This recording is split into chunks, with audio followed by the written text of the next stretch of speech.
सबसे पहले तो दोस्तों उन सबका दिल से शुक्रिया जिन्होंने मेरे चैनल को सब्सक्राइब किया है, क्योंकि आपके कारण ही आज हम यहाँ तक पहुँच पाए हैं। हमें इतना सपोर्ट करने के लिए थैंक यू सो मच। तो आज का इसमें एक्सप्लेन करने वाली हूँ बर्ड बॉक्स मूवी को, जो रिलीज हुई थी 2018 में। सो दोस्तों मूवी की स्टार्टिंग में हम मैलरी को देखते हैं, जो कि अपने बच्चों को ये बता रही होती है कि हम लोग एक ट्रिप पर जाने वाले हैं, जो कि बहुत ही ज्यादा कठिन होने वाली है। सो इसलिए तुम दोनों को मेरी बात माननी पड़ेगी और किसी भी हालत में तुम लोग अपनी आंखों की पट्टी नहीं उतारोगे। जिसके बाद वो तीनों ही आंखों में पट्टी बांधकर किसी तरह से नाव तक पहुंच जाते हैं और नदी के रास्ते वहां से निकल पड़ते हैं। सीन यहाँ से शिफ्ट होता है और 5 साल बाद दिखाया जाता है, जहाँ पर हम मैलरी को फिर से देखते हैं, जो कि पेंटिंग बना रही होती है। कि तभी वहाँ पर उसकी फ्रेंड आती है और उसे बताती है कि बहुत से लोग पागल हो रहे हैं और इस वजह से बहुत सारे स्टोर बंद हो चुके हैं। फिर वो उसे न्यूज दिखाती है, जिसमें बताया जाता है कि रशिया और यूरोप में एक अजीब तरह की बीमारी फैल गई है, जिससे कि लोगों का मानसिक संतुलन बिगड़ता जा रहा है और वो बहुत ही बेरहमी से आत्महत्या कर रहे हैं। लेकिन ये मानना है कि ये कोई वायरस नहीं है। और इसके बाद वो दोनों मैलरी का चेकअप करवाने के लिए हॉस्पिटल पहुंचते हैं। लेकिन जब वो वापस आ रहे होते हैं तो मैलरी की नजर एक लड़की पर पड़ती है, जो कि अपने सर को पटक रही होती है, जहाँ नर्स उसे रोकने की कोशिश कर रही होती है, लेकिन वो इस चीज के लिए नाकामयाब रहती है। ये सब कुछ देखकर मैलरी बहुत ज्यादा डर जाती है और भागकर गाड़ी में पहुंचती है और फिर वो अपनी फ्रेंड को इस बारे में बताती है। जिसके बाद वो दोनों अपनी जान बचाकर वहाँ से निकलने की कोशिश करते हैं। लेकिन शहर की हालत गाइस बहुत ज्यादा खराब होने लग जाती है कि तभी मैलरी के फ्रेंड को भी कुछ ऐसा दिखाई देता है, जिससे कि वो अपना मानसिक संतुलन खो देती है और उसकी आंखों से आंसू निकलने लग जाते हैं। मैलरी गाड़ी को संभालने की कोशिश करती है, लेकिन उसकी फ्रेंड गाड़ी का बुरी तरह से एक्सीडेंट कर देती है। लेकिन इस दौरान वो दोनों ही बच जाते हैं और मैलरी देखती है कि उसकी दोस्त उसकी आंखों के सामने ही एक गाड़ी के आगे आ जाती है, जिससे कि वो भी पूरी तरह से मारी जाती है। जहां उसी समय लोगों की धक्का लगने की वजह से मैलरी जमीन पर गिर जाती है और ये देखकर लेडिया नाम की एक लेडी उसकी हेल्प करने के लिए उसके पास पहुंचती है। कि तभी उसे कुछ अजीब सी चीजें दिखाई देती हैं, जिसे देखकर वो जलती हुई गाड़ी में बैठ जाती है और मारी जाती है। कि तभी मैलरी के पास टॉम नाम का एक बंदा पहुंचता है, जो कि उसे उसी घर में ले जाता है जहां पर लेडिया का हस्बैंड डगलस होता है। और इस दौरान वहां पर एक पुलिस ऑफिसर भी आ जाती है, जिसका नाम लूसी होता है, जिससे घर का ऑनर ग्रेग दरवाजा खोलकर उन तीनों को ही अंदर बुला लेता है। और यहाँ का हमें ये पता चलता है कि बाहर कुछ ऐसा मौजूद है, जिसे देखते ही लोग पागल होकर खुदकुशी कर लेते हैं और इसलिए सब लोग मिलकर घर की सारी खिड़कियां बंद कर देते हैं। और क्योंकि उनके पास कोई भी रास्ता नहीं होता है, तो इसलिए वो हेल्प के लिए वहीं पर रुककर वेट करने का फैसला करते हैं। नेक्स्ट सीन में हम देखते हैं कि कोई उन लोगों का दरवाजा नॉक करता है, तो टॉम दरवाजे की तरफ बढ़ता है, लेकिन डगलस उसे दरवाजा खोलने के लिए मना कर रहा होता है। उसे डराने के लिए एक गन उठाने की कोशिश करता है, लेकिन उससे पहले ही वो गन मैलरी उठा लेती है और टॉम से दरवाजा खोलने के लिए कहती है। और फिर सब लोग आंखें बंद करके उसे अंदर लेते हैं, जिससे कि वो बाहर मौजूद क्रिएचर को ना देख पाए। और फिर हम देखते हैं गाइस कि वो कोई और नहीं बल्कि एक प्रेग्नेंट लेडी है, जिसका नाम ओलंपिया होता है। क्योंकि उसका खाना खत्म हो गया था, सो इसलिए वो एक एक करके हर घर का दरवाजा नॉक कर रही थी और यहाँ पर पहुँच गई थी। ये सुनकर डगलस कहता है कि हम सब भी भूख से मर रहे हैं। लेकिन ग्रेग सबको कंट्रोल रूम में लेकर जाता है और ये बताता है कि मैंने घर के चारों तरफ कैमरे लगा रखे हैं, जिसकी हेल्प से मैं क्रिएचर को चेक कर सकता हूँ और फिर हम सुपरमार्केट तक पहुँच सकते हैं। क्योंकि उसे लग रहा था कि सीसीटीवी में क्रिएचर को देखने से उसे कुछ भी नहीं होना चाहिए। फिर वो सब लोग मिलकर ग्रेग के हाथ पैर बांध देते हैं और उसे रूम में अकेला छोड़कर बाहर चले जाते हैं, जिससे अगर उसे वो क्रिएचर दिखे तो वो सुसाइड ना कर सके। जिसके बाद ग्रेग उस कैमरे को चेक करता है और हम देखते हैं कि वो बहुत ही ज्यादा दुखी हो जाता है, जैसे कि बाकी लोग हो जाते हैं। फिर उसकी आवाज सुनकर वो सब लोग उस रूम में पहुंच जाते हैं, तो ग्रेग उनके सामने ही अपने सर को टेबल पर मार कर पूरी तरह से सुसाइड कर लेता है। ये सब कुछ देखकर वो लोग बहुत ज्यादा डर जाते हैं। फिर उसके बाद डगलस उस मॉनिटर को तोड़ देता है, जिसमें बाहर की सीसीटीवी फुटेज दिख रही होती है। फिर प्रेजेंट का सीन दिखाया जाता है, जहाँ पर मैलरी नाव से नदी पार कर रही होती है और अब तक उसे 14 घंटे हो गए थे कि तभी उसे किसी बंदे की आवाज सुनाई देती है, जो कि उन्हें आंखों पर पट्टी खोलने के लिए कहता है। तो मैलरी बच्चे को ऐसा करने के लिए बिल्कुल मना कर देती है और छुपने के लिए कहने लग जाती है। और फिर वो अपनी गन निकाल लेती है कि तभी वो बंदा आकर उस पर अटैक कर देता है और उससे गन छीनने की कोशिश करता है, लेकिन मैलरी उस पर लगातार अटैक करने लग जाती है। और इस दौरान हम ये भी देख पाते हैं कि वो आदमी बड़बड़ा रहा होता है कि तुम्हें अपनी आंखों से पट्टी हटा देनी चाहिए और उसे देखना चाहिए क्योंकि वो बहुत ही खूबसूरत है। फिर वो मैलरी की आंखों से पट्टी को हटाने की भी कोशिश करता है, लेकिन मैलरी उस पर बहुत बड़े चाकू से अटैक कर देती है, जिससे वो बंदा वहीं पर मारा जाता है। और उसके बाद हम फिर से पास के सीन में पहुंच जाते हैं, जहाँ पर उन लोगों के पास खाना पूरी तरह से खत्म हो चुका था। तो इसलिए सब लोग ग्रुप बनाकर सुपरमार्केट तक पहुंचने का फैसला करते हैं और फिर वो लोग गाड़ी को पूरी तरह से ढक देते हैं और साथ ही जीपीएस की हेल्प से आगे बढ़ने लग जाते हैं। तभी उन्हें महसूस होता है कि उस क्रिएचर ने गाड़ी को पूरी तरह से घेर लिया है,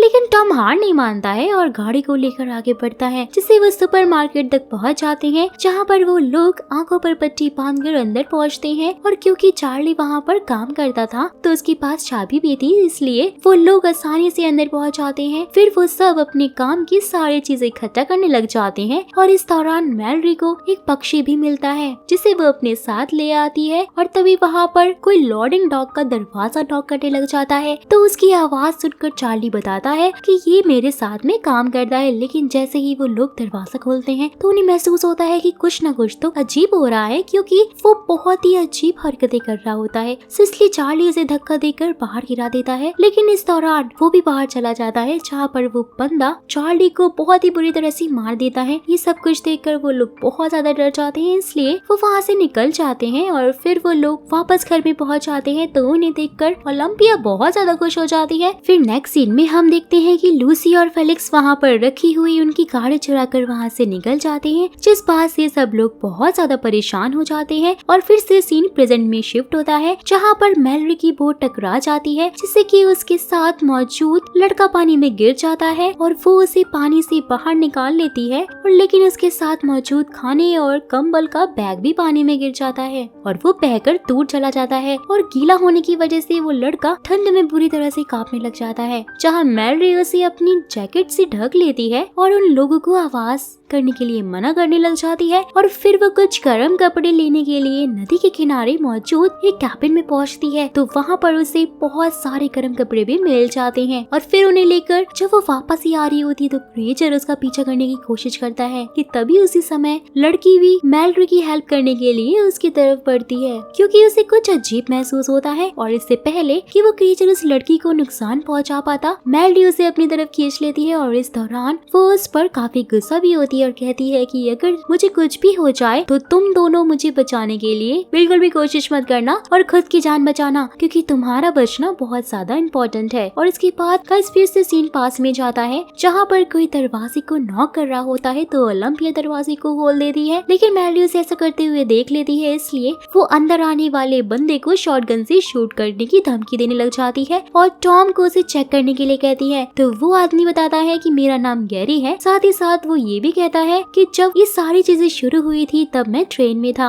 और फिर किसी तरह से मैं अपने दोस्त के घर पहुंच गया था, लेकिन वहाँ पर भी साइको पहुंच गए और उन्होंने घर को भी तोड़ दिया। और फिर वो एक एक करके घर के अंदर मौजूद सब लोगों को बाहर ले जाने लगे और उन्हें उस क्रिएचर को देखने पर मजबूर करने लगे। तो डगलस उससे पूछता है कि क्या तुमने उस क्रिएचर को देखा है, तो गैरी इस चीज के लिए साफ इनकार कर देता है और कहता है कि मैं वहाँ से बचकर जैसे तैसे करके यहाँ पर पहुँच गया हूँ। डगलस को उसकी बातों पर विश्वास तो नहीं हो रहा था, तो इसलिए वो शॉटगन उठाकर गैरी को शूट करने की धमकी देने लग जाता है और उसे बाहर जाने के लिए कहता है कि तभी चैरल डगलस पर पीछे से अटैक कर देती है, जिससे कि वो वहीं पर बेहोश हो जाता है। फिर टॉम उसे गैरेज में अंदर बंद कर देता है। फिर मैलरी और ओलंपिया को दिखाया जाता है। इस दौरान ओलंपिया मैलरी से वादा करने के लिए कहती है कि अगर उसे कुछ भी हो गया तो वो उसकी बेटी का ख्याल रखेगी। और यहाँ पर हमें गाइस ये पता चलता है कि प्रेजेंट में जो लड़की मैलरी के साथ में है वो उसकी नहीं बल्कि ओलंपिया की बेटी है। नेक्स्ट सीन में हम देखते हैं कि ओलंपिया को लेबर पेन होने लग जाता है, तो चैरल उसे बेडरूम में ले जाती है और तभी मैलरी को भी पेन होने लग जाता है। और वहीं दूसरी तरफ हम गैरी को देखते हैं, जिसने उस क्रिएचर की बहुत सारी पेंटिंग बनाई हुई थी, जिससे पता चलता है कि उसने उस क्रिएचर को देखा था। और जैसे ही वो बच्चों की आवाज सुनता है तो वो एक एक करके घर की सारी खिड़कियां खोल देता है। तभी टॉम उस रूम में पहुंच जाता है, तो डगलस उसे समझाने की कोशिश करता है, लेकिन उसी समय गैरी टॉम पर भी अटैक कर देता है, जिससे कि वो बेहोश हो जाता है। और फिर गैरी गैरेज के बाहर का दरवाजा भी खोल देता है, जहाँ इस दौरान हम उसकी आंखों को देखते हैं। गाइस पता चलता है कि वो पूरी तरह से उन क्रिएचर की कंट्रोल में है। जिसके बाद वो बेडरूम में पहुंचता है और वहाँ की सारी विंडोज को भी खोल देता है और ओलंपिया और मैलरी को बाहर देखने के लिए कहता है। जहाँ मैलरी तो ऐसा नहीं करती है, लेकिन ओलंपिया बाहर देख लेती है, जिससे कि वो भी पूरी तरह से क्रिएचर की कंट्रोल में आ जाती है। लेकिन इससे पहले कि वो कुछ भी करती, मैलरी उसके बच्चे को ले लेती है, जिसके बाद ओलंपिया सुसाइड करके अपनी जान ले लेती है। फिर गैरी चैरल की भी आंखों को फोर्स करके खोल देता है, जिससे कि वो भी सुसाइड करके अपनी जान ले लेती है। और फिर वो मैलरी को भी फोर्स करने की कोशिश करता है, लेकिन तभी वहाँ पर डगलस शॉटगन लेकर पहुंच जाता है और गैरी को अपने हाथों से ही शूट कर देता है। लेकिन गैरी उस पर सीधे से अटैक करके उसे बुरी तरह से मार देता है कि तभी टॉम को होश आ जाता है और वो गैरी को भी मार देता है। जिसके बाद हमें 5 साल बाद का सीन दिखाया जाता है, जहाँ पर मैलरी टॉम और अपने बच्चों के साथ में रहती है और वो अपने बच्चों को हर एक चीज के बारे में बताने की कोशिश करती है, जिससे कि वो